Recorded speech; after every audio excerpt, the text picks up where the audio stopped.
Kalau kita bicara ibu, maka kita bicara sebuah peristiwa dan sebuah sifat. Sebuah peristiwa manusia pasti mengalami peristiwa. Dia dilahirkan oleh seorang ibu. Karena dia dilahirkan oleh seorang ibu, maka dia mengalami perjalanan lahiriah dan spiritualitas. Dari mulai alam rahim, kemudian alam dunia. Ketika terlahir, maka orang Sunda menyematkan nama pada ibu adalah indung. Kalimat indung itu saya menulisnya dalam sebuah lagu, judulnya Indung, yang sangat legend bagi perjalanan hidup saya. Kenapa sangat legend bagi perjalanan hidup saya? Karena lagu itu ditulis sebagai bentuk ekspresi kecintaan dan hilangnya ruh dalam jiwa seorang manusia bernama Deddy Mulyadi ketika ditinggalkan oleh ibu. Ditinggalkan oleh ibu sesungguhnya ditinggalkan separuh jiwa dalam hidupnya, karena ibu adalah bagian dari jiwa kita.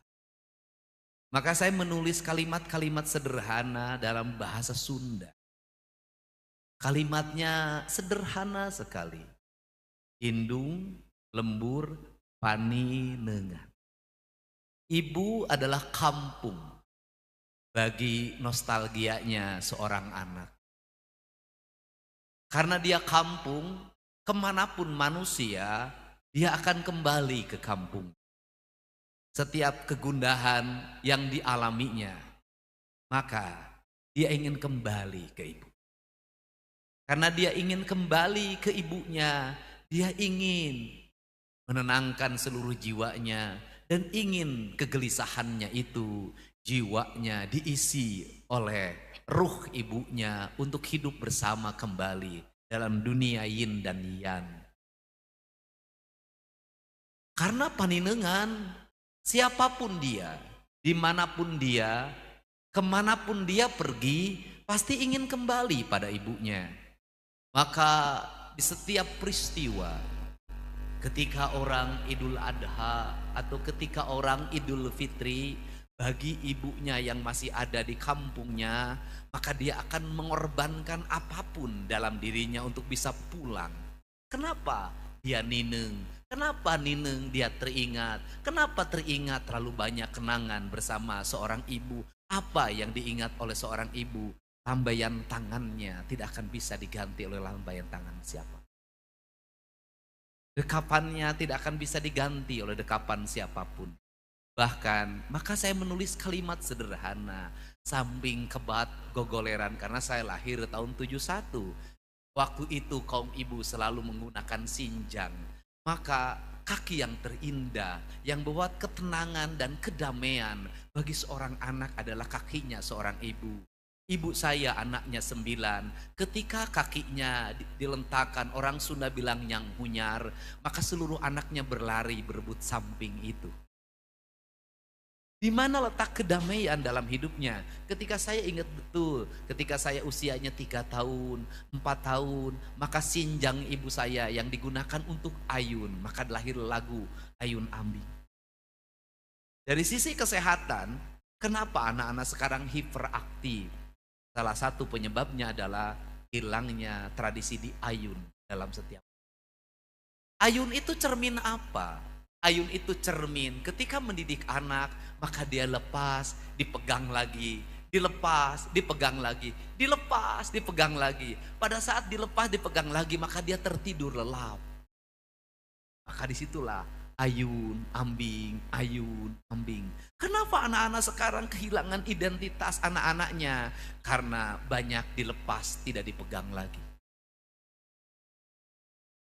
Kemudian dari situ juga lahir kalimat lembur paninengan.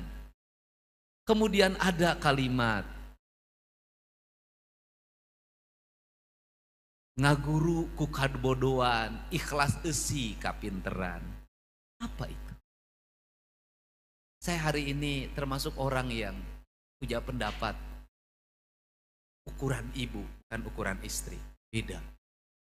Ibu itu tidak usah pintar dari sisi intelektualitas. Ternyata terbukti ibu saya yang tidak bisa baca tulis, yang tidak bisa sekolah karena hanya sampai kelas 1 SR zaman itu.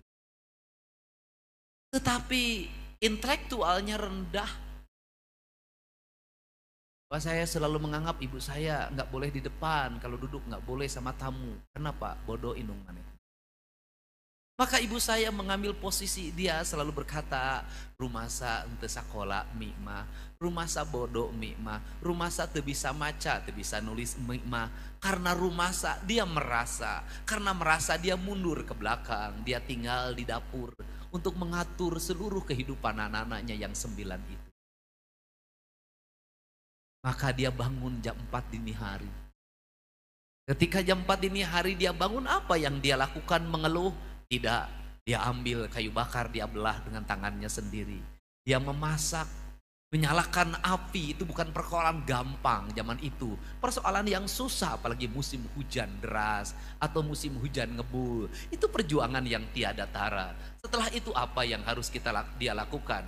Membangunkan seluruh anaknya yang 9, memandikannya tanpa pembantu, tanpa babysitter, tanpa siapapun. Di tangannya itu seluruh anaknya dibelai dengan penuh cinta. Di tangannya itu seluruh anaknya digerakkan, dimandikan. Setelah dimandikan, didudukkan. Setelah didudukkan, apa yang dilakukan ibu saya? Maka dia jam 4 dan jam 5 pasakannya sudah selesai. Makan nasi pagi itu hanya berbekal garam, kemudian disuapin pada anaknya satu-satu. Setelah itu yang besar sekolah, yang kecil di rumah. Maka bekal ke sekolah zaman itu tidak ada bekal uang. Tidak ada pakai sepatu, hanya pakai sendal jepit, satu merah, satu hitam. Kemudian apa yang diberikan oleh dia pada anak-anaknya? Doa. Kalimatnya sederhana. Keur peujeuh mi bodoh maneh mah ulah bodoh. Keur peujeuh mi katinggalieun batur, maneh mah ulah katinggalieun. Maka apa pandangan yang dimiliki oleh ibunya? Mengantar ke sekolah? Tidak, zaman itu belum diantar ke sekolah. Gak ada anak diantar ke sekolah. Apa yang dilakukan? Dia berdiri di depan rumah, dia lihat seluruh anaknya yang berjalan sampai anaknya itu tidak terlihat oleh matanya. Setelah itu apa yang dia lakukan? Berpikir hari ini masak harus dengan apa? Pergi ke warung kah? Nyari tukang sayur? Tidak, dia berlari ke pinggir hutan, dia berlari di pematang sawah, dia berlari di pinggir sungai hanya untuk mendapatkan udang-udang kecil, hanya untuk mendapatkan mujair-mujair kecil. Dia tidak ada minyak di rumahnya, tidak ada urusan dengan minyak itu, maka dia membakarnya, memepesnya. Yang penting anak-anak saya bisa makan. Setelah itu apa yang dia lakukan? Nasinya hanya cukup sehari 1 kali, maka dia mencari makanan tambahan. Maka diraihlah singkong-singkong itu, dibuatlah makanan-makanan tambahan. Seluruh anak-anaknya perutnya harus selalu terisi. Jagung garing digarapnya, singkong dimasaknya, gadung dimasaknya, siki karet dimasaknya. Di rumah harus penuh makanan. Kita nggak punya uang, tapi kita tidak boleh lapar. Ayahmu sakit, jangan kau ganggu. Biarkan dia untuk menggapai kesembuhannya. Biarkan yang selalu menanggung beban itu adalah. Semakin manusia mengalami tekanan, semakin manusia mengalami penderitaan, seberapa berat penderitaan yang dialami setiap manusia, sesungguhnya itu adalah jalan menuju kemajuan. Ketika air ditekan, maka dia tekanannya akan kuat dan dia naik ke atas. Maka sehari-hari ini saya berkata pada siapapun, wahai anak-anak Garut, bersyukurlah menjadi orang miskin. Bersyukurlah menjadi orang yang rumahnya jauh dari pusat kota. Bersyukurlah jadi orang pinggiran. Bersyukurlah jadi orang yang liek, eueuh, ragap, teu aya. Kenapa? Karena Anda punya jalan untuk menuju kemajuan. Kepedihan Anda adalah doa ke langit-langit arasy-Nya Allah. Dan disitulah doa yang sesungguhnya. Sehingga saya selalu melihat orang-orang yang sampai puncak keberhasilan selalu orang-orang yang menderita dalam dalam dasar kehidupan yang sangat berat.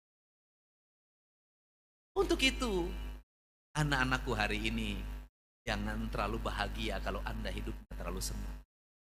Kenapa? Anda tak sempat mendapatkan. Janganlah terlalu bahagia bagi Anda yang setiap hari naik motor ke sekolah, naik mobil. Kenapa? Anda tak sempat berlari. Karena Anda tak sempat berlari, suatu saat Anda akan berlari.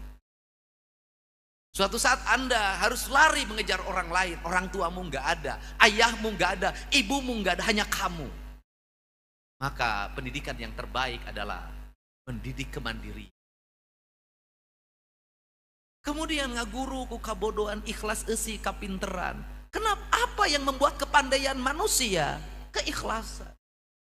Di mana letak keikhlasannya? Berulang-ulang saya selalu cerita yang buta huruf, anak-anaknya sekolah, jadi sarjana, yang paling bungsu berdiri hari ini tak ada satu jengkal tanah pun yang terjual, tak ada satu batang pohon pun yang dijual. Itu apa yang membuatnya? Keikhlasan.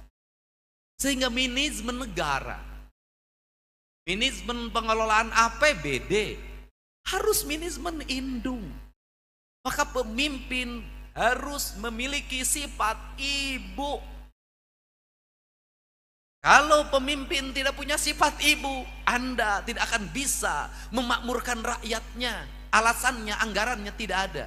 Tidak ada kalimat anggaran, tidak ada bagi seorang pemimpin yang punya sifat ibu. Kenapa? Saeutik mahi banyesa. Karena saeutik mahi lo banyesa, maka membaca anggaran itu sama dengan ibu mengelola pabeasan. Sama dengan ibu mengelola gaji suaminya yang minus 200.000. Maka seluruh daya upayanya akan digerakkan. Mana yang wajib, mana yang sunnah, mana yang makruh, mana yang haram. Maka buku anggaran dibaca dengan penuh cinta, dialirkan tenaga. Ini harus tercapai, ini harus tercapai, ini tak harus tercapai, ini harus tercapai, ini tunda dulu, malu kita, ini tunda dulu. Apa yang dimaksud? Ibu kita rela tidak makan demi anak kita. Ibu kita rela lebaran tidak menggunakan baju baru, yang penting anaknya pakai. Ibu kita rela berpuasa, yang penting anaknya bisa bersekolah. Maka para pemimpin harus rela berpuasa, yang penting anaknya sekolah, yang penting anaknya di rumah sakit dibayar. Dari situlah berpuasa apa yang dilakukan? Berpuasa dari pemborosan anggaran, berpuasa membagi anggarannya, utamakan publik, berpuasalah. Dari situlah saya selalu punya keyakinan.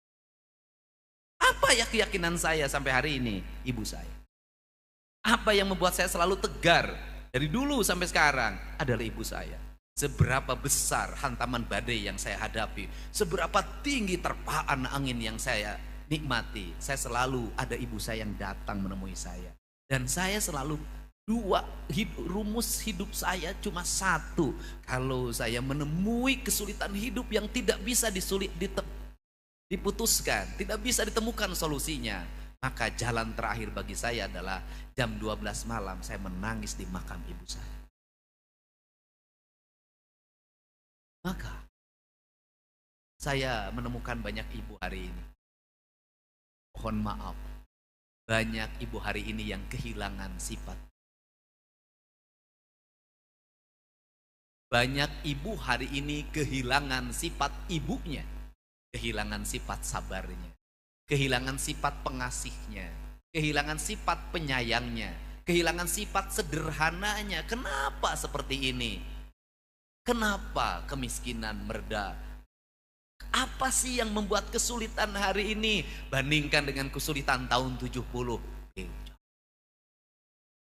Semiskin-miskinnya orang Garut hari ini masih makan telur. Semiskin-miskinnya orang Garut hari ini masih punya motor cicilan. Tapi kenapa hutang bank emoknya? Perilaku hidup yang tidak berubah. Tradisi jajan ibunya tinggi. Tradisi ingin panas barang lihat tetangganya. Tidak mengutamakan pendidikan anaknya. Kemudian nyaah dulang. bicara pada anaknya, Pak Gubernur, anak saya main HP saja. Sia indungna main HP wae. Saya hari ini lihat postingan keren banget. Orang Bogor anak SD. Saya calon gubernur Jawa Barat. Ingin sekolah jam 5:30. Saya siap di sekolah jam 5:30. Saya tukang traktor. Lebih baik sekolah 5:30 meh indung aing teu molor wae.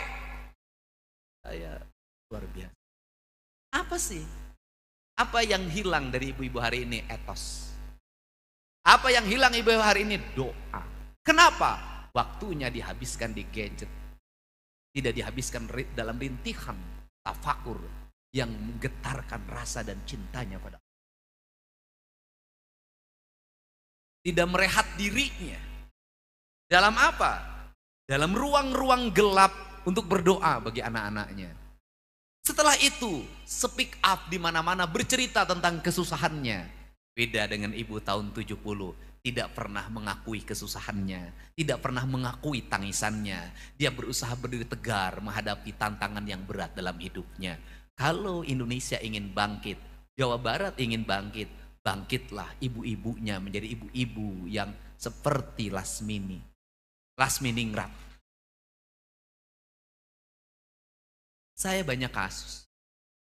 Saya ini tiap hari ratusan orang datang.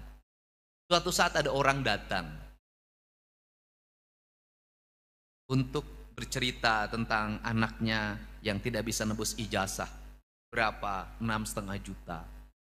Karena dia sakit, saya titipin 1,5 juta.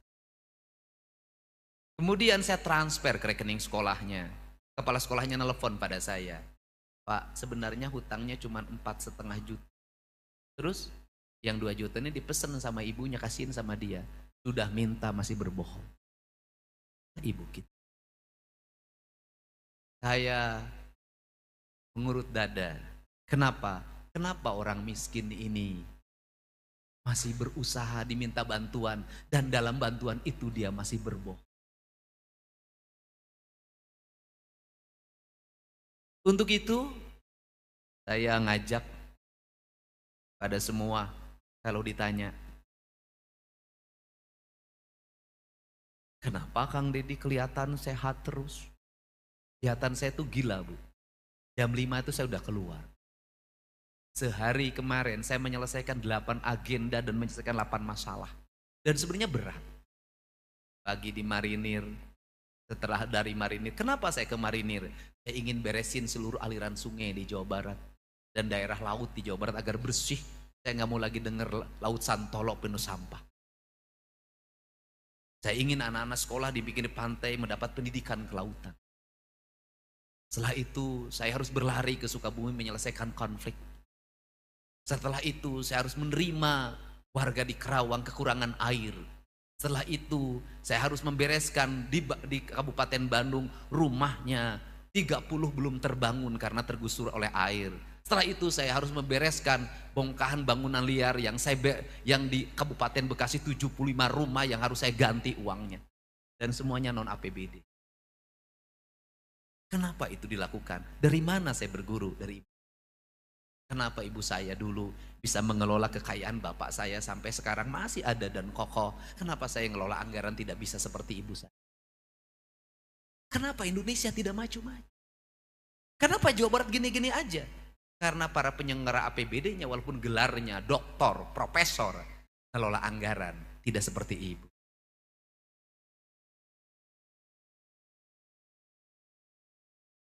Gelarnya sekolahnya tinggi-tinggi tapi ngelola anggaran tidak seperti ibu, akhirnya minus terus. Belanjanya tidak tepat. Makanya hari ini apa yang dilakukan oleh saya hari ini?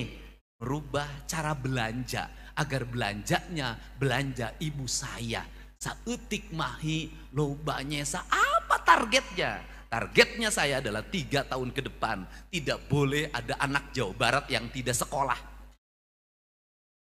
Tidak boleh di Jawa Barat ada rumah rakyat miskin yang roboh, tidak boleh ada jalan yang bolong, tidak boleh ada saluran air tersumbat, tidak boleh ada rakyat yang tidak ada aliran listriknya. Saya ingin Jawa Barat cita-cita saya zero kriminalitas.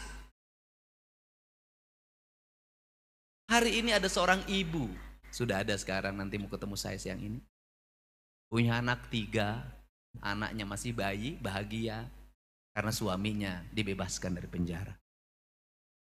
Siapa? Istrinya Pak Usep. Siapa Pak Usep? Orang Garut. Kenapa dia? Dia harus naik motor menuju tempat kerjanya. Karena nggak punya motor, Pak Usep beli motor melalui media sosial, Facebook. Harganya 3 juta, dijanjikan motor itu bersurat. Punya BPKB-nya. Ternyata setelah dibayar 3 juta, suratnya tidak datang, BPKB-nya tidak datang.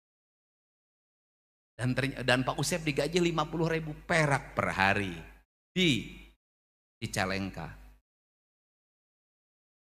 Kemudian pencuri motor mahasiswa Unpad orang Bogor di Sumedang ditangkap di Kecamatan Tanjung Sari. Kemudian ditangkap. Setelah ditangkap ternyata motornya ada di Pak Usep dan Pak Usep ditahan. Meninggalkan istri, 3 orang anak, tidak ngerti apa-apa. Kemudian Pak Usep juga membelinya pertama itu pun untuk ngojek. Kalau saya menjadi pemimpin yang statis, biarin aja. Saya bukan tipe itu. Ada speak up di media sosial. Saya cepat respon. Siapa yang speak up? Kakaknya, orang Ciamis. Saya cari 7 jam perjalanan bertemu dengan saya. Saya bawa bertemu di Plaza Hotel Kota Bukit Indah. Karena waktu itu saya perjalanan ke Jakarta. Kemudian apa yang harus dilakukan oleh pemimpin? Yang dilakukan oleh pemimpin pertama adalah menyelamatkan anaknya agar minum susu. Menyelamatkan istrinya agar bisa tetap makan. Kenapa? Kalau dibiarkan dia bisa berbuat pidana lagi. Maka saya selesaikan. 3 bulan saya jamin kamu kehidupan.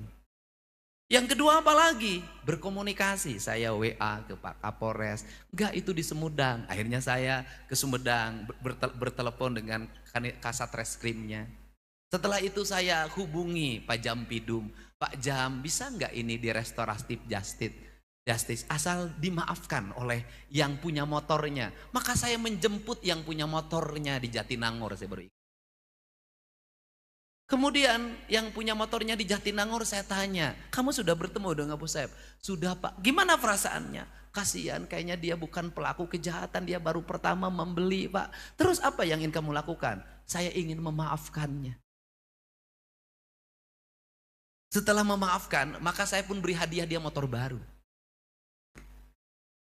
Setelah itu kemarin pada rapat dengan Jampidum Kejaksaan Tinggi Jawa Barat dengan Polres Sumedang, Kejaksaan Negeri Sumedang, diputuskan Pak Usep yang warga Garut itu dibebaskan. Cukup dibebaskan? Tidak.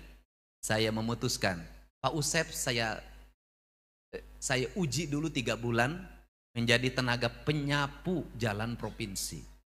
Kalau dia baik, kemudian konsisten menyapunya, maka saya akan angkat menjadi tenaga penyapu provinsi Jawa Barat dan gajinya lebih baik.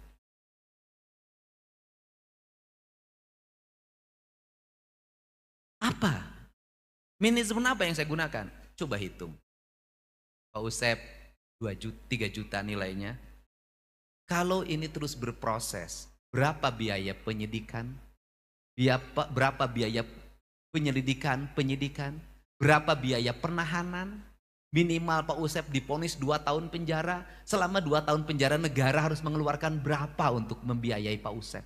Berapa biaya jaksa melakukan tuntutan, dakwaan, berapa biaya hakim?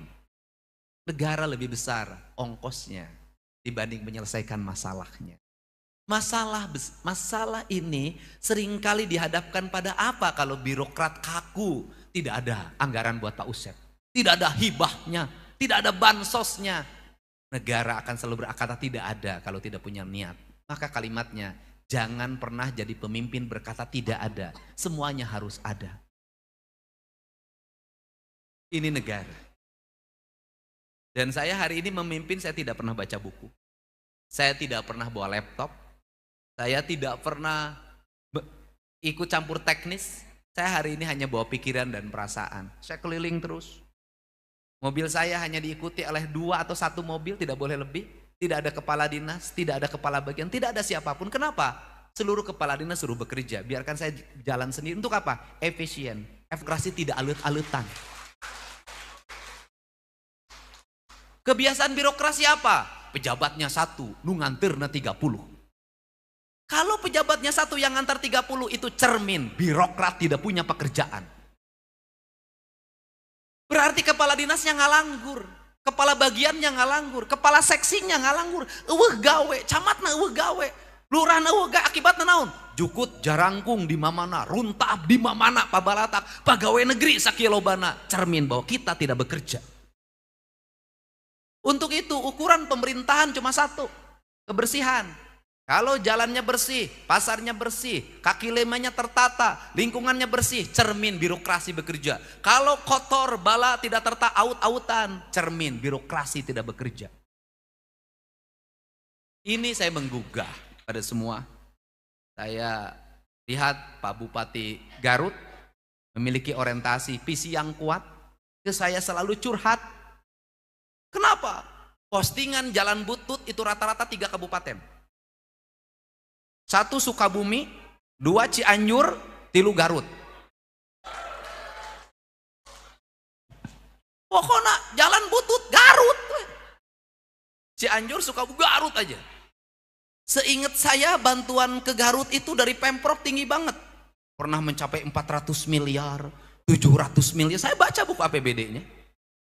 Loba bisa, loba aya dibantu pasantren teu kapanggih, duit nama keluar. Saya tahu Pak seluruh data itu, saya pelajari itu dengan baik. Tapi kenapa tidak berwujud? Kenapa? Karena para penyusun anggarannya, penulis anggarannya, dia tidak mewakili rakyatnya, dia mewakili hawa nafsu dan kepentingannya. Untuk itu saya ke Pak Bupati APBD-nya berapa? Berapa Bupati? 4,9 triliun. Kalau 4,9 triliun Pak Bupati ya harus bisa membelanjakan anggaran jalan 500 miliar. Harus bisa. Kalau nggak bisa begitu berarti yang disembunyikannya banyak banget. Sudahlah, jangan bohong pada Deddy Mulyadi. Kenapa? Kenapa? Kabupaten lain itu sudah begitu. Subang sudah bisa dari anggaran 3,2 itu sudah bisa 400. Purwakarta itu anggarannya hanya 2,7, anggaran infrastruktur jalannya sekarang sudah hampir 300 miliar. Makanya saya ngajak pada Bupati, udah nanti bulan Juli Sekda, kepala Bapendanya ketemu saya. Saya nanti masukkan di YouTube, saya akan periksa anggaran perangkat daerahnya per lembar. Ini abad transparansi. Ya jangan, ini abad transparan. Kenapa? Gubernur punya kewenangan mengevaluasi anggaran kabupaten kota. Saya dievaluasi oleh provinsi. Provinsi Jawa Barat hari ini sudah memperlihatkan kinerjanya. Anggaran jalan dari 300 itu menjadi 2,2 triliun. Anggaran rumah rakyat miskin kalau tidak salah dari sekitar 20 miliaran itu berubah hampir menjadi 100. Anggaran listrik untuk rakyat dari 20-an berubah menjadi 350. Anggaran PJU dari sekitar 20-an menjadi 600. Semuanya anggaran gubernurnya diturunkan hampir 3/4-nya. Kenapa? Kita ingin ngejar target Pak. Dan yakinlah Pak Bupati, Bu Wakil Bupati berbakti pada rakyat 100%, hitungan, telebaran, rejeki tidak akan pernah berhenti. Tidak ada orang miskin karena berbagi. Orang miskin itu karena punya istri lagi. Jadi ini pesan. Jadi nanti saya buka itu dan saya targetkan di Kabupaten Garut APBD kabupatennya bisa menganggarkan jalan 400 miliar. Sekarang berapa Pak Bupati?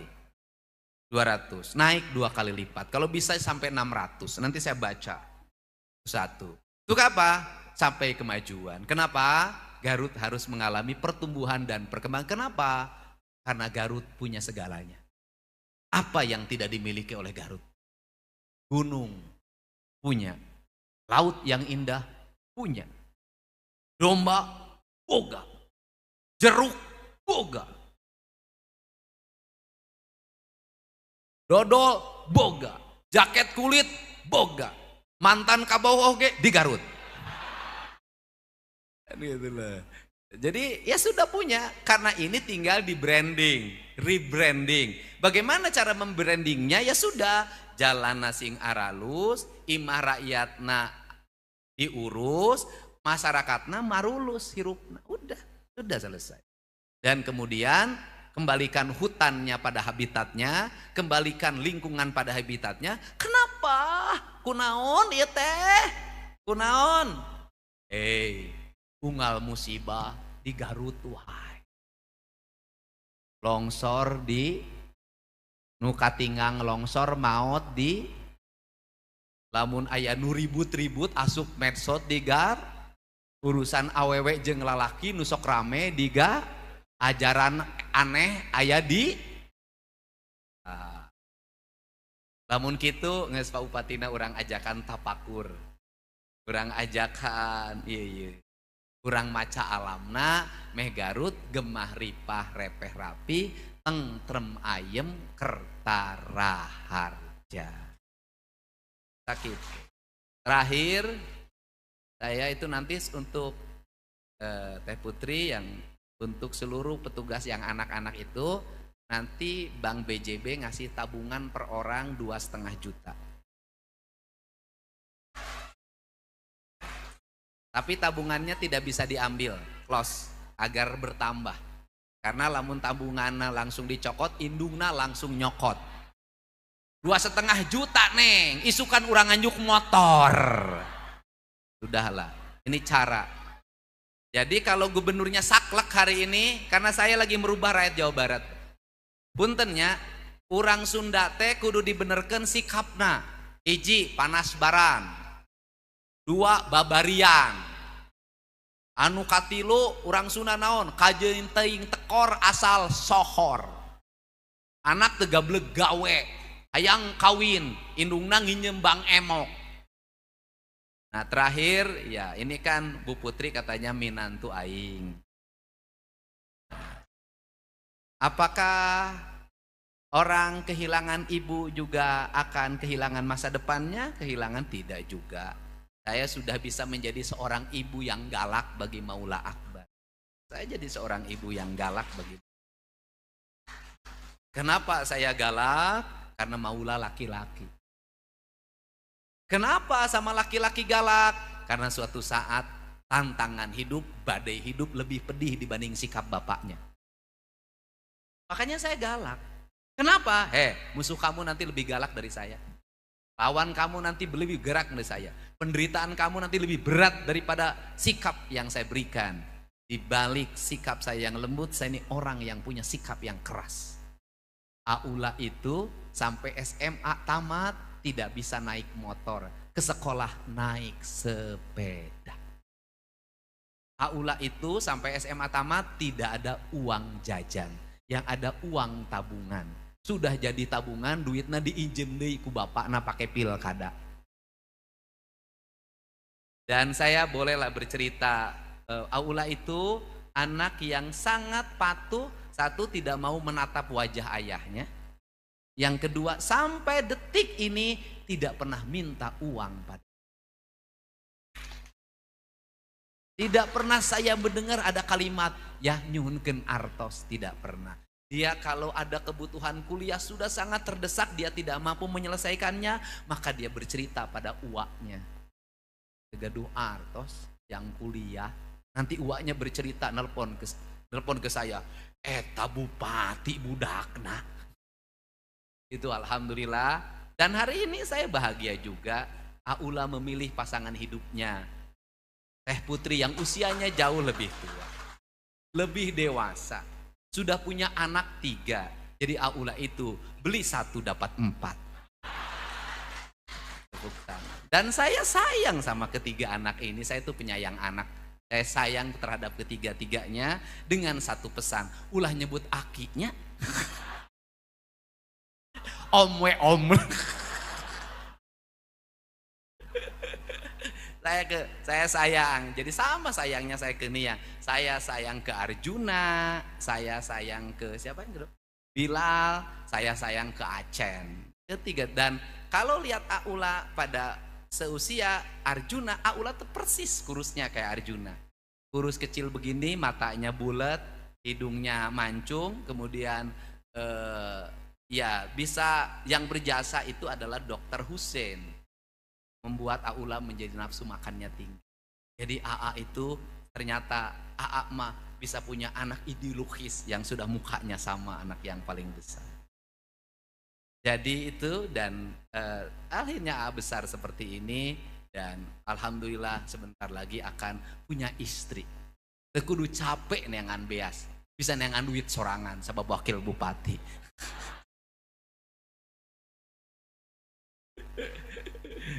Ya, saya ditakdirkan oleh Allah selalu membesarkan oleh tangan saya sendiri. Dan sekarang saya membesarkan anak perempuan namanya Nihiang Sukmayu. Sama juga Pak, saya galak itu tuh dia. Di balik saya sayang itu tidak boleh pegang HP, tidak boleh pegang uang, tidak boleh pegang makanan lebih dari satu jenis makanan. Harus berbagi pada sesamanya. Alhamdulillah, kalau Nihiang piknik maka harus 2 bis. Kenapa saudara temennya sekampung harus ikut semua?